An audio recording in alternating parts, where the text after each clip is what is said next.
Right, let's go to the game. So we're at 64% of the game story-wise. Obviously the analysis part doesn't really count. The other part that's important is the combat part, which is 57%. Now, yesterday, what I did is I spent all the points we had, and I even like grinded a few maps to get more. So basically, what I did here yesterday is off stream is I did this. So I went into like casual and did all the missions S rank on casual. We already had we almost have all of them on normal. I have to do these two on normal on S, and then I went into intense and I got all of them on S as well. I bought a metric ton of upgrades. We're still nowhere near close enough to get all the upgrades that I want for all the characters, but we're getting there.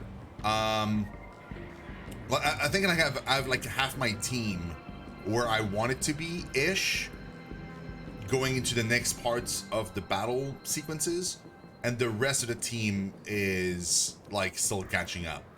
But I mean, overall, like we're pretty good.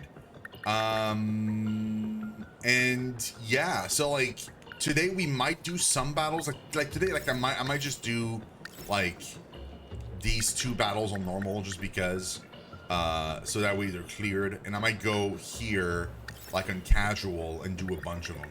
I'm not sure if we're gonna do that on stream or not, but we might. Obviously I'm not gonna, like, anything that I do off stream, I'm not gonna do new battles. Like we're at battle 6. We've been at battle 6 for a while. I'm not doing it until we're on stream. Everything else I do, like replaying the same battles over and over, I'm doing that off stream because it's not super interesting. Yeah, and in the process of doing all of that and getting all of those battles done, it gave me a ton of mystery points. And I mean, like, I have 40 to spend.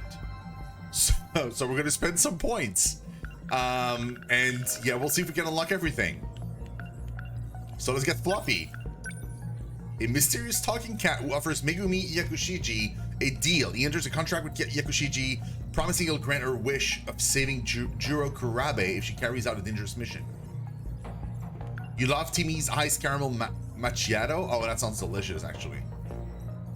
Sounds really good. Yeah, it's called like ice cappuccino, but I'm not sure they have it like everywhere, and I'm still surprised they even have Timmy's in the UK. I'm glad they do, but yeah. So I'm not sure they're gonna have it, but if they do, you should try it out. It's not like, it's probably gonna be quite different to the other things.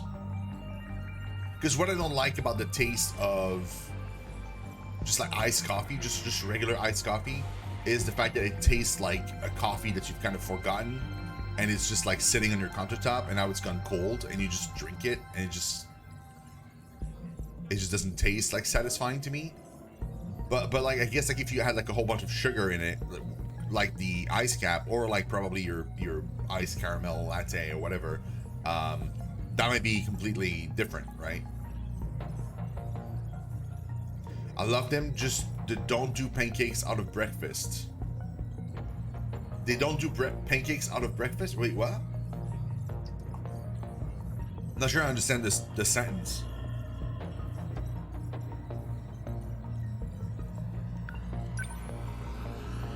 Oh god, look at this.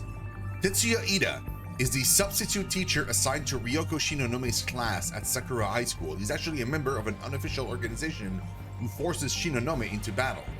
Ida is the director of the Special Investigation Units. Yes. He serves as an advisor to an anti-kaiju defense team and helps Morimura gather members for their team.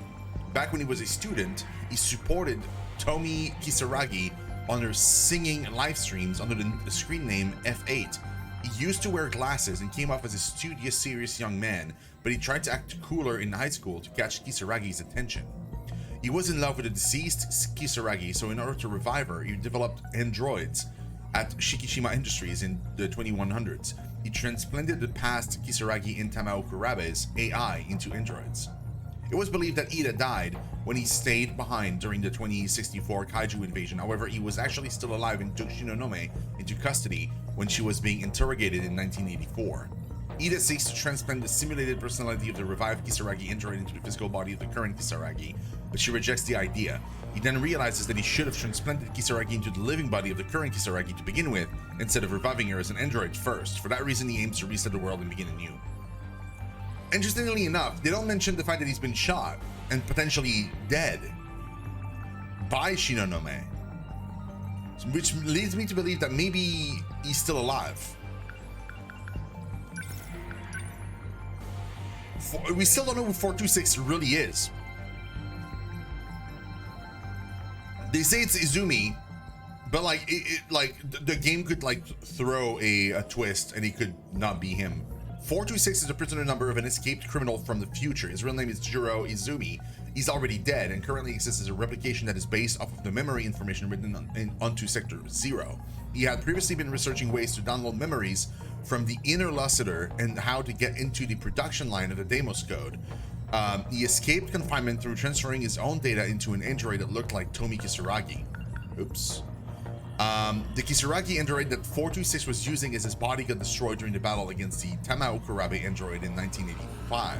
He then took over the Tamao android's body and managed to escape. Yeah, oops. We know this. Gate.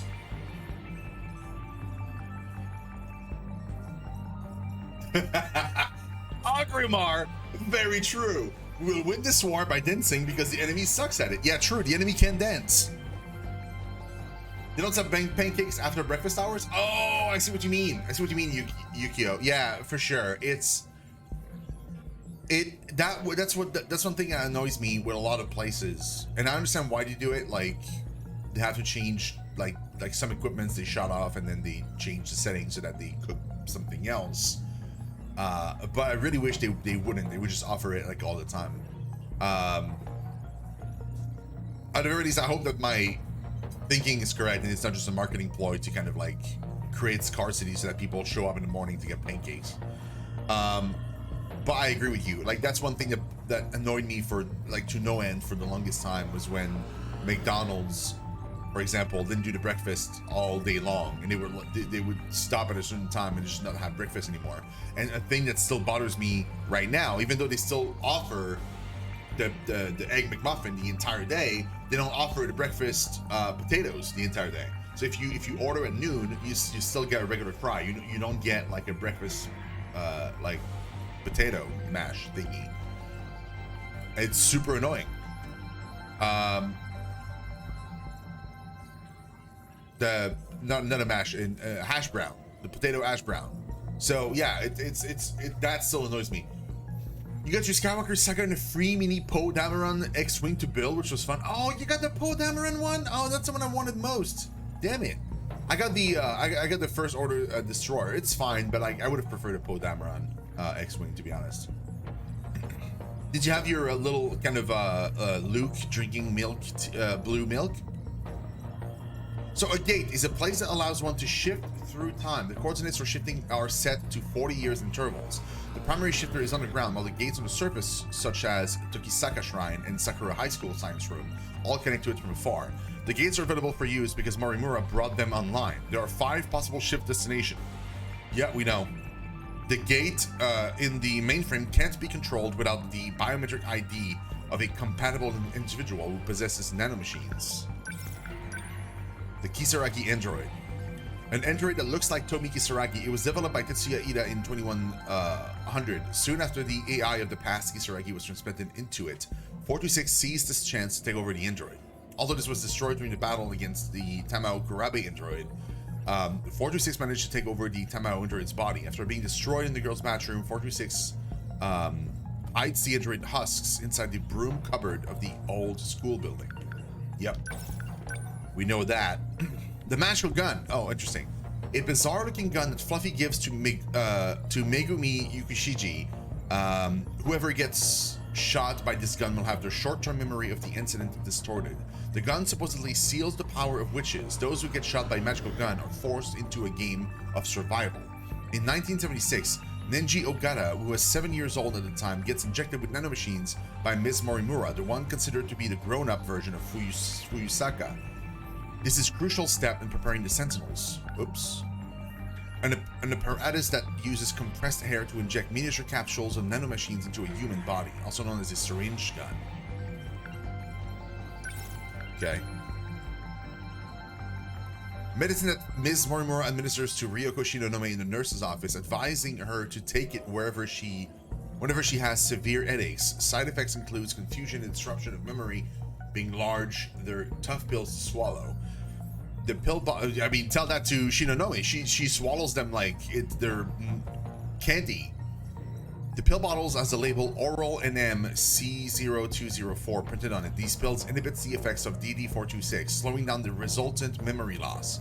They are composed of the same chemicals as the pills Sekigahara received from the Tomi Kisaragi android in 2104, before he lost his memories. Sekigahara, prior to losing his memories, delivered these pills to Morimura in order to save Jiro Kurabe and Shinonome. Still super confused about the whole pills thing. There's like different pills that don't do the same thing. Like the fact that the DD is called DD426 and like and like 426 is also like a criminal guy that can transpose himself into machines. Like it's so weird. Headgear, a device that Tsukasa Okino created to look inside a person's mind. It uses it to search for the key hidden inside Nenji Ogata's memories. Before losing his memory, Sekigahara uses this device to extract his memories and store them into the nanomachines inside his brain. Ampoule. Ryoko Shinonome finds this by Yori Fuyusaka, who was asleep in the nurse's office. It's labeled NM0206. It contained the nanomachines that were administered to Fuyusaka. Again, the ampoule, the medicine, like I still don't know what that's about. Control key. The control key is a program code within one of the 15 individuals. Until the world gets destroyed, the one with the key unknowingly broadcasts command signals from their body that create and beckon the Kaiju. Initially, Nenji Ogata had the control key, but it went to Natsuno Minami after. A passageway that connects the new school building to the old school building. It was originally supposed to be the hallway connecting the old school building to a lecture hall. Instead, the new school building side houses the science room and the science preparation room. There used to be a potato field beside it, but it's no longer there in 1985. Okay. So, the Kaiju Invasion in 2064, a defensive battle that took place towards the center area of Ashitaba City in 2064. Izumi, or Kurabe, I guess, Shinonome and Sekigahara were among the Sentinel pilot force during this battle. Sentinel number 15, piloted by Sekigahara, shut down the system of all their Sentinels, causing the front line to collapse. Morimura prioritized the lives of the pilots and force transmitted all Sentinels. Tetsuya Ida stayed behind and fought using a remotely controlled Sentinel. Yeah, that we remember. Okay, the Kaiju attack of 2025, Izumi tries to protect the city by himself, but ends up losing. Following Kurabe's defeat, Izumi, Yakushiji manages to find him in the ruins, but Izumi had already suffered immense brain damage from piloting the Sentinels for 2 hours straight. He loses consciousness in Yakushiji's arms. Because of this battle, Kurabe ends up completely losing his memories. That's when they create a fake Kurabe to kind of like use his body so that like his brain doesn't go poof. Renya Gato and Morimura snatched Tomi Kisaragi away while she was searching for her mother in a commercial building of Kamazumi Ward. Yeah, okay, I remember that. Okay, yeah. Morimura used Sector 3 as a trial for Operation Aegis. She succeeded in activating the self-defense system of one terminal. One of the projects that Shikishima Industry ran, formerly designed Shikishima Interstellar Development Project, Terraforming Division 8834. Yeah, yeah. Dogface.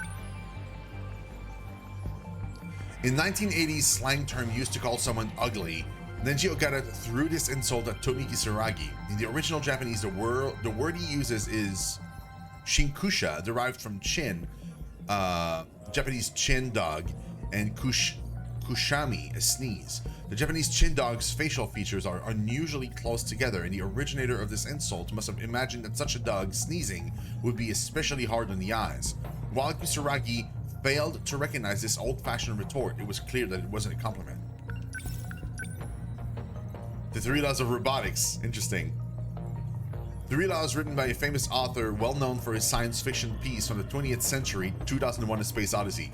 When a distinguished but elderly scientist states that something is possible, he is almost certainly right. It's not even the Three Laws of Robotics, it's like 3 other laws. When he states that something is impossible, he is very probably wrong. The only way of discovering the limits of the possible is to venture a little way past them into the impossible. So it's literally quotes like from 2001: A Space Odyssey. That's hilarious. Any sufficiently advanced technology is indistinguishable from magic. True.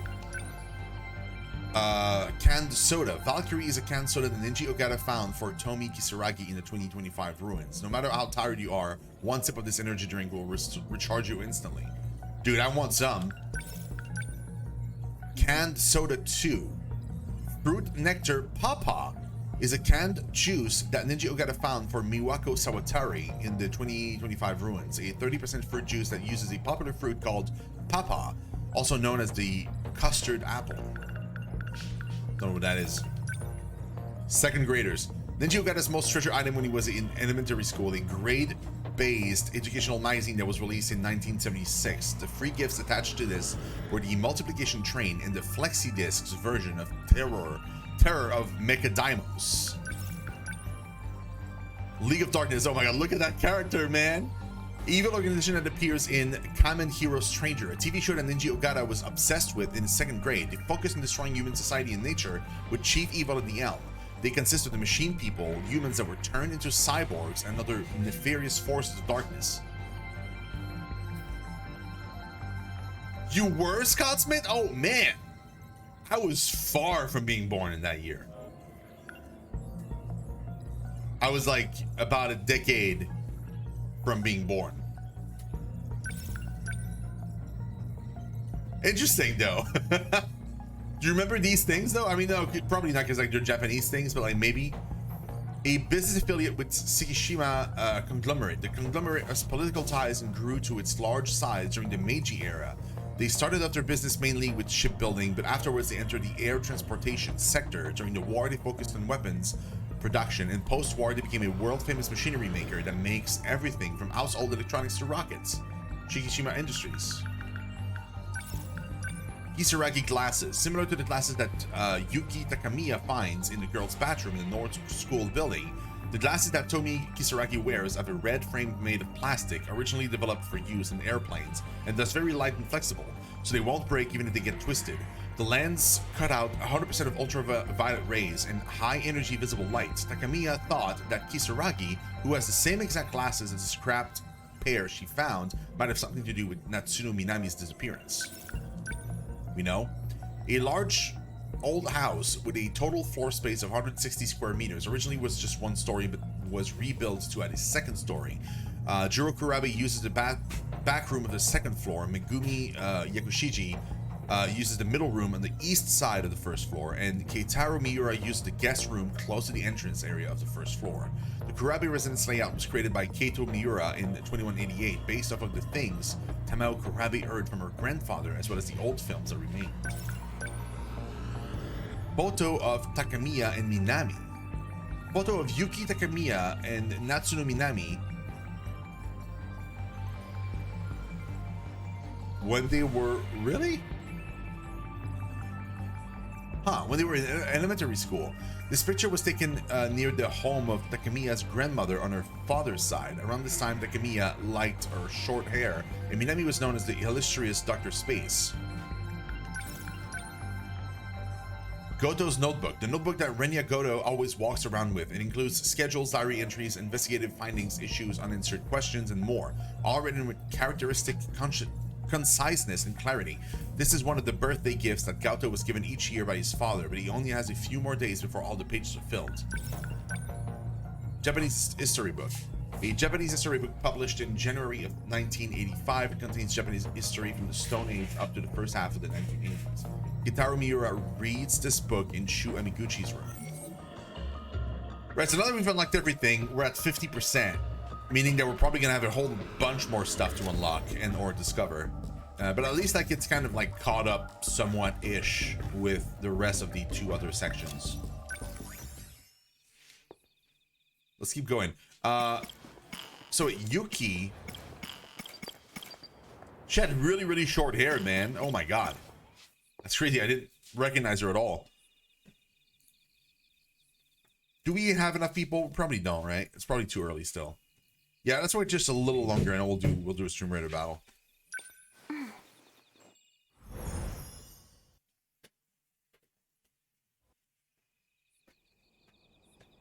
I'm home. Oh. Jiro, are you sleeping? Yakushiji? Sorry, did I wake you?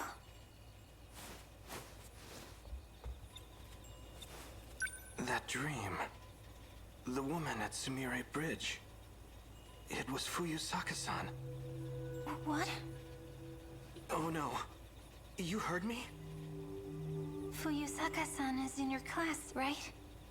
This has nothing to do with you. Was he dreaming? Or remembering? And why about her? What a nice evening. Fluffy. Oh, Fluffy. So, is it possible that, like, he remembers when he was in Tamao's android body and got shot by, like, the Morimura? Like, by the older Fuyusaka? Kick him awake? Damn, Scotsman, that's a rude awakening. I shot Tomi. Well, then I stand corrected. Looks like you had it in you after all. A deal's a deal. I'll poke inside Jiro's head for you. Oh, you will? Okay. What does Jiro's dream mean? What are you talking about? The one about Iori Fuyusaka.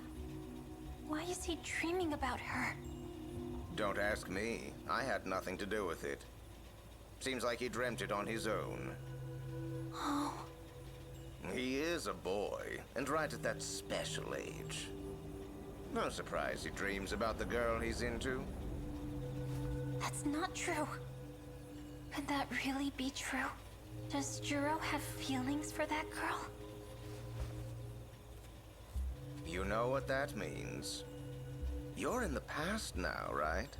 Well, maybe this, Jiro. Enough. How about I give you an order that'll change that?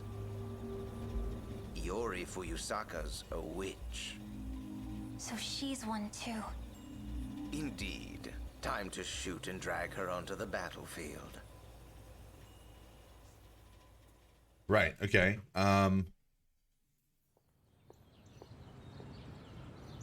Yeah, hold on, guys.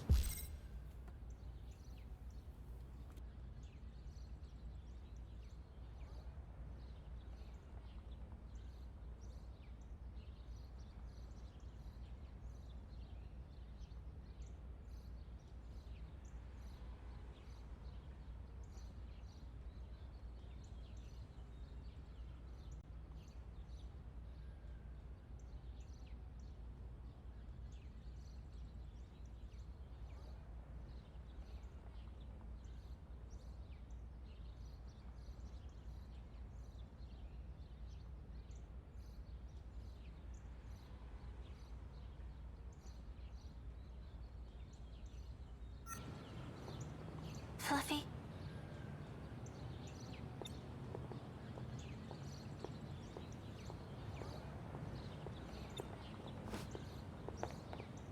Is this this your idea of a joke?